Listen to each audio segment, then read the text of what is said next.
Hey everyone, welcome back to my channel. This is Becoming Brendaline. Becoming Brendaline is a channel all about becoming who God called me to be. It's about evolving and growth and sharing my journey with you guys. If you can relate and you are a becomer, go ahead and hashtag that down below and join this great community of people who are growing and getting better and better each day. I talk about everything from my faith journey to my social work journey to my experience as a mental health therapist, as well as some other lifestyle stuff too, and a little bit of vlogs as well. So if you're interested at all in any of that stuff, make sure you hit the subscribe button and the notification bell so you get notified every single time I post. All right, let's get started.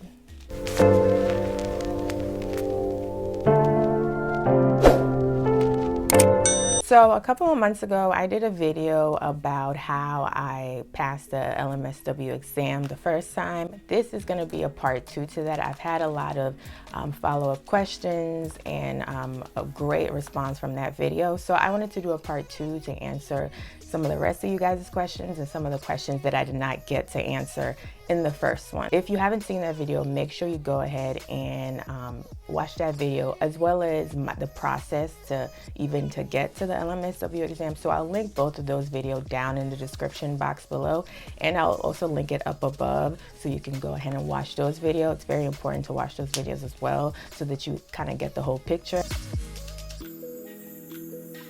So the first question is, how many questions are on the exam in general?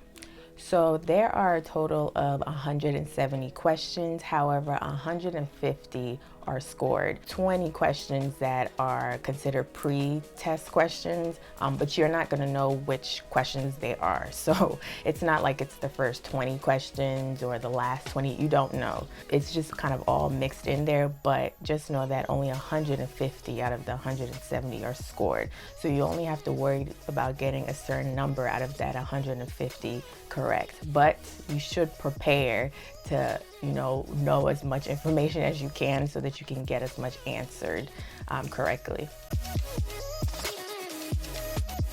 The next question is, how much time do you have? You have 4 hours or 240 minutes for the 170 questions, but generally most people finish way before that. I know I finished in about like 2 hours or so, but you do have a lot of time, so make sure you take your time and reread the questions and answer them. Go back if you need to. It doesn't matter if you do take up the whole time.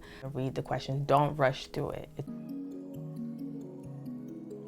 If you need to write sort of your acronyms and things like that to help you remember things, make sure you write that on a piece of paper. You do get a piece of paper for you to write on, but you have to give that back after you're done with the test, so you don't get to keep it. You're also allowed to have headphones.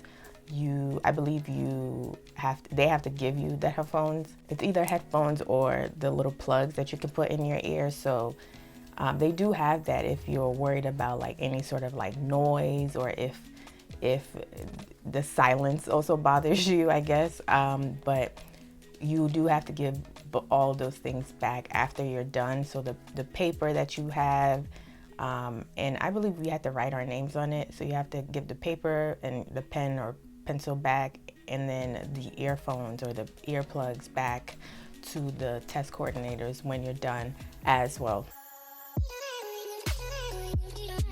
So what's on the exam? So I talked a little bit about this on the last video.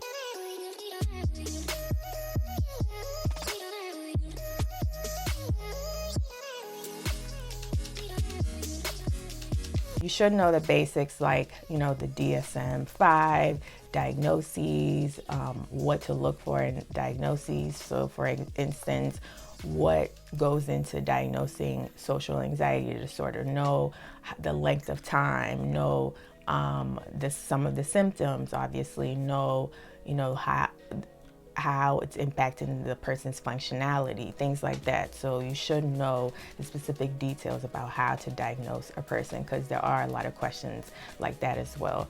And then you should know a lot of social work terms. Like I said, just try to know everything as much as you can. Don't think that if you're just a clinical person that you shouldn't be worried about macro stuff, because that's one of the things that I think was most surprising to me, because I assume this is like the clinical test. There's not going to be any macro questions. There was actually, surprisingly, like a good number. I think there were about at least like maybe like 5 or like 10 questions that were macro driven questions, and I was not expecting that at all. You also should be paying attention to how they're asking you the question. Like I said in the last video, they're not really asking you based off of how you would react in a certain situation. It's mostly how they want you to react. So you have to think like the test. You have to think like the test, and that takes practice. That's why I mentioned in the last video to that's why I mentioned in the last video to do a lot of practice tests, because it gets you familiarized with the way they ask questions and how they want you to respond to it as well. Next question is, does the number of questions you get correct matter? So after you're done with the exam, it will literally tell you on the screen, pass or fail. And get a piece of paper from the test coordinators that also tell you how much you got right out of the 170 or the 150. On that sheet of paper, it shows your picture. It also says, like I said, pass or fail, and then tells you the number you got correct.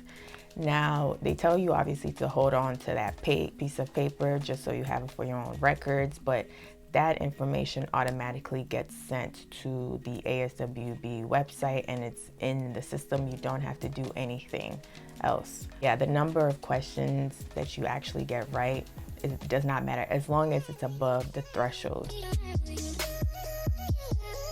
My experience with things like applying for jobs, it did not matter. I didn't have to tell people how many questions I got right. Once you've passed, you sort of passed. However, possibly there are certain jobs that if you're going for, they may want to know how much you got right, just so they know, you know, how, I guess, how advanced your knowledge is or whatever the case may be. But in my experience, no, as long as you passed and then you apply to get your actual license, and you have your license number, that's it. They just want to know that you have your license.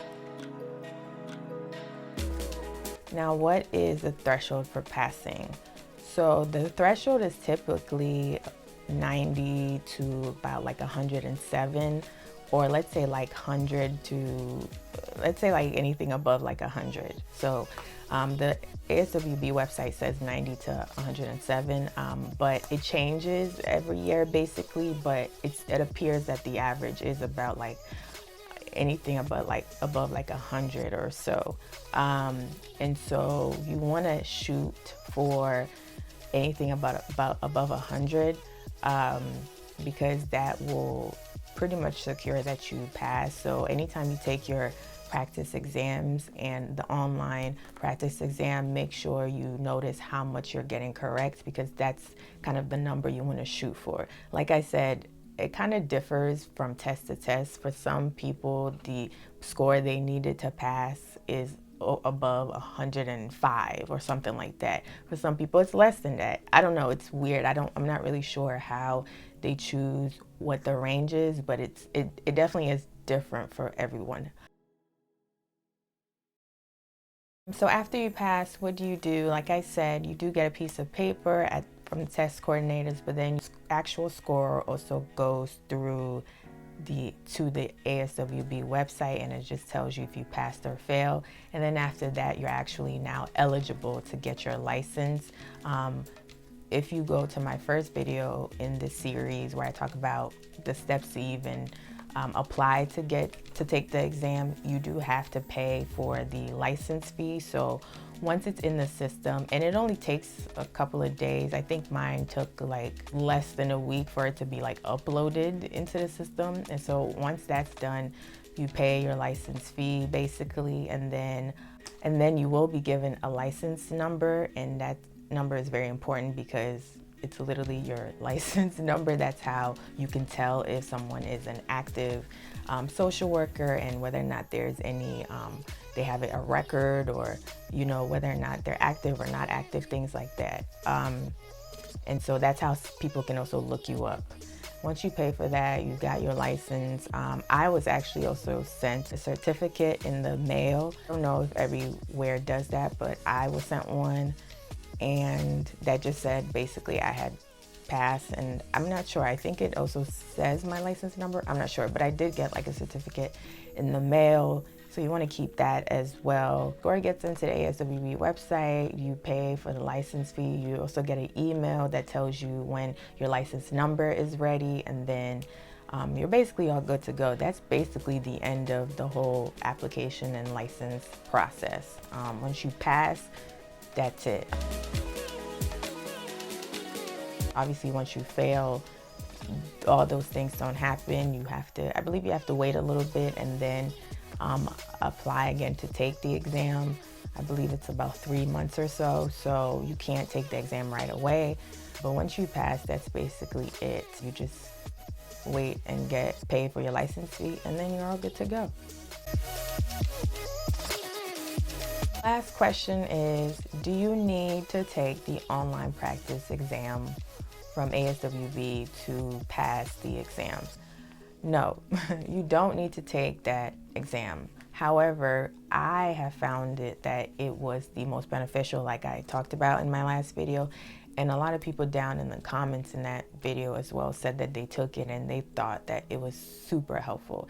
And again, like I said in the previous video, just the way it looks just gets you, number one, familiarized with the actual exam, but then some of the questions are just very similar in the way they word them. And then lastly, it actually gives you a rationale for why your answer is right and why it's not. And that's super important because it tells you sort of what they're looking for. So, you know, if you after you take that exam, you continue to study that, you understand sort of how they're asking the questions and what they're looking for in the answers. And that to me was the most helpful, because then going into my exam, I was able to sort of look for those sort of hints and think about the rationales from that exam as well to help in my decision making. All right, guys, thank you so much for watching part 2 of passing the LMSW exam the first time. I hope I answered a lot of other questions that you might have had.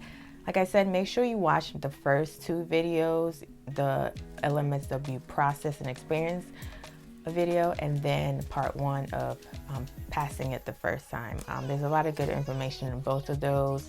And so, yeah, I hope I answered even more of your questions. If you have any more questions, please let me know down below in the comments, and I'll try to do another video if you guys want me to. Or if you have any other questions on being a social worker, make sure you ask me those questions down below and reach out to me. And yeah, thank you so much for watching, and I will see you guys in my next video. Make sure you give this video a thumbs up if you like it. Thanks. Bye.